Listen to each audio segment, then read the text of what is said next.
Hi everyone, welcome to Balu IQ online classes. ఈ వీడియోలో మనం డిస్కస్ చేయబడేటువంటి టాపిక్ ఏంటి అంటే ఏదైతే మనకి మే 22 నుంచి మనకి 25 వరకు ఉన్నటువంటి కరెంట్ అఫైర్స్ ఏవైతే ఉన్నాయో వాటిని మనం డీటెయిల్గా డిస్కస్ చేద్దామండి ఎంసీక్యూ రూపంలో ఫ్రేమ్ చేసుకొని. అయితే మీరు కనుక first time Balu IQ channel కనుక విజిట్ చేస్తున్నట్లయితే ఛానల్ని సబ్స్క్రైబ్ చేసుకోండి, అలాగే వీడియోని లైక్ చేయండి, అప్పుడే ఇది ఎక్కువ మందికి రీచ్ అయ్యేటటువంటి ఛాన్స్ ఉంటుంది. అలాగే మీరు ఎప్పటిదాకా బాలు ఐక్యూ యాప్ని కనుక డౌన్లోడ్ చేసుకోకపోతే గూగుల్ ప్లే స్టోర్లోకి వెళ్ళి బాలు ఐక్యూ అని చెప్పేసి మీరు కనుక సెర్చ్ చేస్తే you can install the Balu IQ app అనమాట. అలాగే మనకి ఆంధ్రప్రదేశ్ గవర్నమెంట్ వచ్చేసి గ్రూప్ 1 అండ్ గ్రూప్ 2 పోస్టులకి సంబంధించినటువంటి అప్రూవల్ అనేది ఇవ్వడం జరిగిందనమాట. అంటే ముఖ్యమంత్రి గారు వచ్చేసి గ్రీన్ సిగ్నల్ ఇవ్వడం జరిగింది. మనకి ఇప్పుడే లేటెస్ట్ న్యూస్ వచ్చిందనమాట. సో అయితే దానికి సంబంధించినటువంటి విధి విధానాలు అనేది క్లియర్ కట్గా మనకు తెలిసిన తర్వాత మనం దానికి రిలేటెడ్ వీడియో చేద్దాం. అయితే మన యాప్లో వచ్చేసి మీకు Indian history, polity, geography, economy ఉన్నాయి. హిస్టరీ, పాలిటీ నేను చెప్పాను. ఎకనామిక్స్ అనేది మీకు జూన్ 1 నుంచి కూడా మీకు లాంచ్ అవుతుందండి కొత్త కోర్సు. అది కంప్లీట్గా నేను చెప్పినటువంటి కోర్స్ అనమాట మీకు. సో కాబట్టి ఆల్రెడీ కొన్ని టాపిక్స్ వెంకటేష్ పారమంచల సార్ చెప్పారు, అండ్ జూన్ 1 నుంచి లాంచ్ అవ్వబోయేటటువంటి ఇండియన్ ఎకానమీ టాపిక్స్ అనేవి నేను కొన్ని చెప్తాను అందులోని. సో కాబట్టి దానికి సంబంధించినటువంటి కోర్స్ అనేది మీకు లాంచ్ అవుతుంది. ఒకవేళ మీరు కనుక ఇంట్రెస్టెడ్గా ఉంటే దాన్ని తీసుకోవచ్చు. ఆల్రెడీ ఎవరైతే ఇండియన్ ఎకానమీ కోర్సు లేదా 699 కోర్సు, 999 కోర్సు తీసుకున్నారో వాళ్ళు మళ్ళీ పర్చేస్ చేయాల్సినటువంటి అవసరం లేదు. ఎవరైతే కొత్త స్టూడెంట్స్ ఉంటారో వాళ్ళకి మాత్రమే అనమాట అది. ఎవరైతే కొనుక్కోకపోయి ఉంటారో వాళ్ళకి మాత్రమే అనమాట అది. సో ఫస్ట్ క్వశ్చన్ చూద్దామండి. 2023లో ప్రపంచ బయోడైవర్సిటీ డే యొక్క థీమ్ అనేది మనకి from agreement to action, build back biodiversity. అయితే ఈ ప్రపంచ బయోడైవర్సిటీ డేని ఎప్పుడు జరుపుకుంటారు? ఇన్ఫ్యాక్ట్ ఏంటంటే ప్రతి డే కూడా ఒక థీమ్ అనేది సెలబ్రేట్ చేస్తారనమాట. అది చాలా చాలా ఇంపార్టెంట్ మనకి. సో మరి ఈసారి బయోడైవర్సిటీ డే ఏదైతే ఉందో దానికి సంబంధించిన థీమ్ ఏంటంటే ఫ్రమ్ అగ్రిమెంట్ టు యాక్షన్. ఏదైతే మనం అనుకుంటామో దానికి రిలేటెడ్గా యాక్షన్ తీసుకోవడం అనేది మెయిన్ కాన్సెప్ట్ అన్నట్టు ఇక్కడ మనకి చెప్పారనమాట. మరి బిల్డ్ బ్యాక్ టు బయోడైవర్సిటీ అన్నది మనకి యాక్చువల్ ఏంటంటే 1992లో జరిగినటువంటి రియో డి జనీరో సంబంధించినటువంటి అగ్రిమెంట్ ప్రకారం మనం ప్రతి సంవత్సరం కూడా బయోడైవర్సిటీని సెలబ్రేట్ చేయడం జరుగుతుందన్నమాట. యునైటెడ్ నేషన్స్ ఆర్గనైజేషన్ ఇచ్చినటువంటి గైడ్లైన్స్ ప్రకారం. మరి ఈ బయోడైవర్సిటీ డేని ఎప్పుడు చేస్తారంటే మే 22, మే 20, మే 21, మే 23. ఆన్సర్ వచ్చేసి మనకి 22 మే. ఇన్ఫ్యాక్ట్ ఏంటంటే భారతదేశంలో కూడా మనకి ఈ బయోడైవర్సిటీ డే యాక్ట్ అనేది వచ్చిందనమాట 2002లో. 2003 ఫిబ్రవరిలో ఇది మనకి ఇంప్లిమెంటేషన్లోకి వచ్చింది. ఎందుకంటే మనకి అసలు ఇంతకీ ఏంటి బయోడైవర్సిటీ అంటే? బయోడైవర్సిటీ అంటే అర్థం ఏంటంటే మనకి తెలుగులో జీవ వైవిధ్యం అండి. అంటే వివిధ రకాల జీవులు కలిగినటువంటి ప్రాంతం అనమాట. అంటే రకరకాల జీవులు అంటే రకరకాల జాతులకు చెందినటువంటి జీవులన్నీ యొక్క సమూహాన్ని బయోడైవర్సిటీ అంటారనమాట. సో దీన్ని పెంచాలి, బయోడైవర్సిటీని పెంచాలి, రకరకాల జంతు సమూహాలనే ఉండాలి అని అనుకున్నప్పుడు ఏంటంటే గ్రీనరీని బాగా మెయింటైన్ చేయాలి, అలాగే అడవుల సంరక్షణ జరపాలి, ఇలా చాలా చాలా ఉంటాయన్నమాట. అలాగే నెక్స్ట్ ఏదైతే భూ ఉపరితల ఉష్ణోగ్రతలు ఉంటాయో వాటిని తగ్గించుకుంటూ వెళ్ళాలి. కాబట్టి ఇలాంటివన్నీ కూడా మనకి బయోడైవర్సిటీకి సంబంధించినవి చాలా చాలా చాలా ఇంపార్టెంట్. అండ్ నెక్స్ట్ చూద్దామండి. ఒకసారి చూడండి. In 2000 the United General Assembly officially proclaimed May 22 be the international day for the biodiversity. The date was chosen to celebrate the adoption of the text of the CBD అనమాట. మనకేంటండి అంటే conference on biodiversity అండి. ఇది ఎక్కడంటే మనకి Rio de జనీరోలో జరిగిందనమాట 1992లో. So దాని మూలంగా మనకేంటండి అంటే అది అమల్లోకి వచ్చినటువంటి ఆ కన్వెన్షన్ అనేది అమల్లోకి వచ్చిన డేట్ అనమాట అది యాక్చువల్లీ. సో అందుకనే ప్రతి సంవత్సరం కూడా 22 మేని మనకి బయోడైవర్సిటీని సెలబ్రేట్ చేస్తారు. Very very important. అండ్ రెండవ చూద్దామండి. రైట్, చూడండి ఇది మనకి ఫ్రమ్ అగ్రిమెంట్ టు యాక్షన్ అనమాట, ఇది థీము. నెక్స్ట్ రెండవ చూద్దామండి. యూపీఎస్సీ నిర్వహించినటువంటి 2022 సివిల్స్లో మొదటి ర్యాంక్ సాధించినటువంటి అభ్యర్థిని ఎవరు? ఆప్షన్స్ చూస్తే ఇషితా కిషోర్, గరిమా లోహియా, ఉమాహారత్ అండ్ స్మృతి మిశ్రా.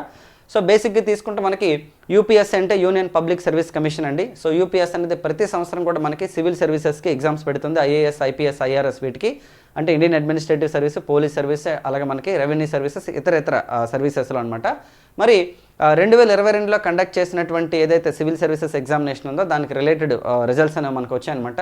నిన్న వచ్చాయి యాక్చువల్లీ. సో అందులో టాపర్ ఎవరు? నిన్నంటే యాక్చువల్లీ మొన్న వచ్చాయి మనకి రిజల్ట్స్. మరి టాపర్ ఎవరంటే ఇషితా కిషోర్ గారు అండి. ఓకేనండి, బీహార్కి చెందినటువంటి అమ్మాయి అనమాట. సో తను సివిల్ సర్వీసెస్లో టాప్ రావడం జరిగిందనమాట. సో మీ అందరికీ తెలిసిందే యూపీఎస్సీ అనేది ఏంటంటే మనకి ప్రిలిమినరీలో మనకి 2 ఎగ్జామినేషన్స్ కండక్ట్ చేస్తారనమాట. ఫస్ట్ ఇది జనరల్ స్టడీస్ పేపర్, తర్వాత సీసాట్ పేపరు. సీసాట్ అనేది క్వాలిఫైయింగ్ పేపర్ అనమాట. సో జనరల్ స్టడీస్ పేపర్ని మనకి రికగ్నైజ్ చేసుకొని మనకి మెరిట్ని బేస్ చేసుకొని అనమాట సెలెక్ట్ చేస్తారు, పోస్టులను బేస్ చేసుకొని. తర్వాత దాదాపు 9 ఎగ్జామినేషన్స్ ఉంటాయి. మెయిన్స్లో అనమాట. జనరల్ ఎస్ఐ, నెక్స్ట్ అలాగే ఆప్షనల్, ఇవన్నీ కూడా మనకి దాదాపు 9 ఎగ్జామ్స్ ఉంటాయి. ఆ తర్వాత ఇంటర్వ్యూ ఉంటుంది. సో వీటిని క్లియర్ చేసిన తర్వాత ఇంటర్వ్యూని బేస్ చేసుకొని ర్యాంక్ని, ఆ ఇంటర్వ్యూ తలక మార్కుల్ని, అలాగే మెయిన్స్లో రాసిన మార్కులు అన్నింటినీ క్యాలిక్యులేట్ చేసుకొని చివరికి లిస్ట్ అనేది ప్రిపేర్ చేస్తారనమాట. సో అందులో ఇషితా కిషోర్ అనమాట, actually she became the topper అనమాట. చూడండి, ఇషితా కిషోర్ యూపీఎస్సీ 2022 టాపర్ అనమాట మనకి. నెక్స్ట్ చూడండి, ఇక్కడ టాప్ 4లో చూసుకుంటే ఈసారి అమ్మాయిలు ఉన్నారనమాట. మొత్తం 4 members, Ishita Kishore and Garima Lohia, Uma Harath and Smriti Mishra. So మరి తెలంగాణ అంటే తెలుగు అమ్మాయి ఎవరండి అంటే ఉమా హారతి అండి. ఈమెకి 3rd ర్యాంక్ వచ్చిందనమాట. ఓకే, అలాగే నెక్స్ట్ తీసుకుంటే తిరుపతికి చెందినటువంటి అబ్బాయి ఎవరైతే ఉన్నారో తనకి 22nd ర్యాంక్ వచ్చింది, పవన్ దత్తాకి. అలాగే 100 లోపు ర్యాంకులు ఏవైతే ఉన్నాయో వాళ్ళంతా కూడా 100 లోపు ర్యాంకులు దాదాపు 10 మెంబర్స్ తెలుగు వాళ్ళు ఉన్నారండి. సో ఏదైతే మనకి టాప్ 100లో వస్తుందో సేమ్ స్టేట్లో సర్వీస్ చేసేటటువంటి అవకాశం వస్తుంది అనమాట. అంటే అదే రాష్ట్రంలో, అంటే ఏ రాష్ట్రానికి చెందిన వ్యక్తులు ఉన్నారో అదే రాష్ట్రంలో సర్వీసెస్ చేసేటటువంటి అవకాశం వస్తుంది అనమాట టాప్ 100లో ఉన్న వాళ్ళకి యూపీఎస్సీకి. సో మనకు తెలిసిన యూపీఎస్సీ అనేది మనకి పార్ట్ 14 ఆఫ్ ద కాన్స్టిట్యూషన్లో ఆర్టికల్ 308 నుంచి 323 వరకు మనకి పబ్లిక్ సర్వీస్ కమిషన్కి సంబంధించిన ఉన్నాయి. ఫార్మేషన్ ఆఫ్ యూపీఎస్సీ మనకి ఆర్టికల్ 315 అండి. అలాగే ఒక రాష్ట్ర పబ్లిక్ సర్వీస్ కమిషన్ ఏర్పాటు చేయాలన్నా సరే మనకి 315 ఆర్టికల్, అలాగే జాయింట్ పబ్లిక్ సర్వీస్ కమిషన్ అయినా సరే సేమ్ ఆర్టికలే. మరి స్టేట్ పబ్లిక్ సర్వీస్ కమిషన్ ఎవరికి ఎగ్జామ్స్ పెడుతుందంటే గ్రూప్స్కి పెడుతుంది అనమాట. గ్రూప్ 1, గ్రూప్ 2, గ్రూప్ 3, గ్రూప్ 4 ఇలాంటి ఎగ్జామినేషన్స్ పెడుతుంది. సో గ్రూప్ 1 ఎగ్జామినేషన్స్లో ఏంటంటే అంటే మనకి లైక్ ఆర్డీఓ పోస్టులు, అంటే సబ్ కలెక్టర్ పోస్టులు, అలాగే మనకు వచ్చేసి డిఎస్పీ పోస్టులు, ఇలాంటి ప్రెస్టీజియస్ పోస్ట్స్ ఉంటాయన్నమాట. అలా అనమాట. అంటే మనకి దాదాపు గ్రూప్ 1 ఎగ్జామ్ రాసిన తర్వాత 10 సంవత్సరాల తర్వాత ఏంటంటే సర్వీస్ కంప్లీట్గా చేసుకుంటే సో యూపీఎస్సీ క్యాడర్ అంటే సివిల్ సర్వీసెస్ క్యాడర్ కూడా వచ్చేటటువంటి అవకాశం ఉంటుంది. చాలా చాలా ఇంపార్టెంట్ యూపీఎస్సీకి సంబంధించిన రిజల్ట్స్ కూడా మనకి ఎగ్జామ్స్లో అడిగే ఛాన్స్ ఉందండి.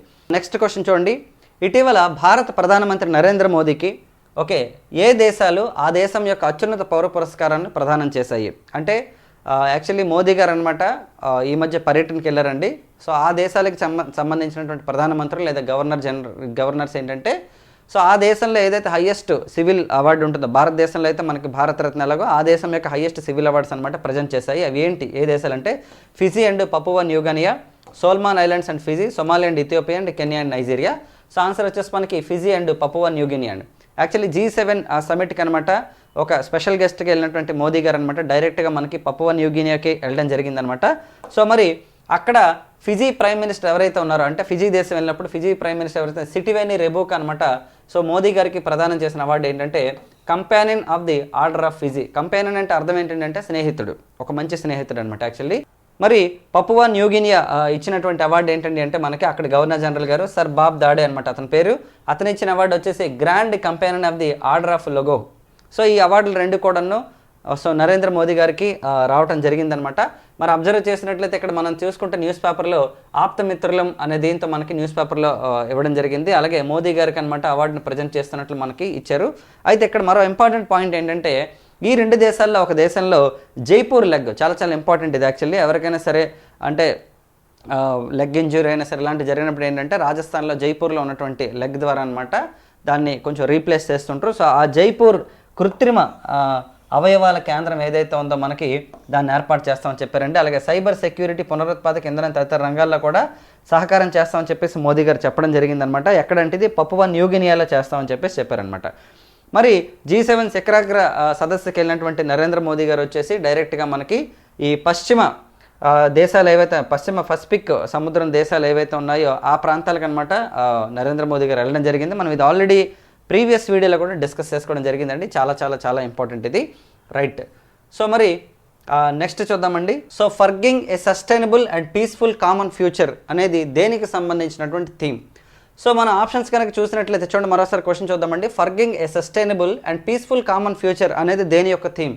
సో మే డే మనకి 2023దా, లేదా కామన్వెల్త్ డే మనకి 2023దా, లేదా ఇంటర్నేషనల్ ఎన్విరాన్మెంట్ డే 2023దా, లేదా నో టబాకా డేకి సంబంధించిందా. సో ఇది దేనికి సంబంధించింది అంటే మనకి బేసిక్గా తీసుకుంటే this is related to the Commonwealth day అండి. ఎందుకంటే అంటే మనకి చూడండి ద కామన్వెల్త్ అండి ఫర్గింగ్ ఏ sustainable and peaceful common future అనేది మనకి కామన్వెల్త్ డే థీమ్ అనమాట.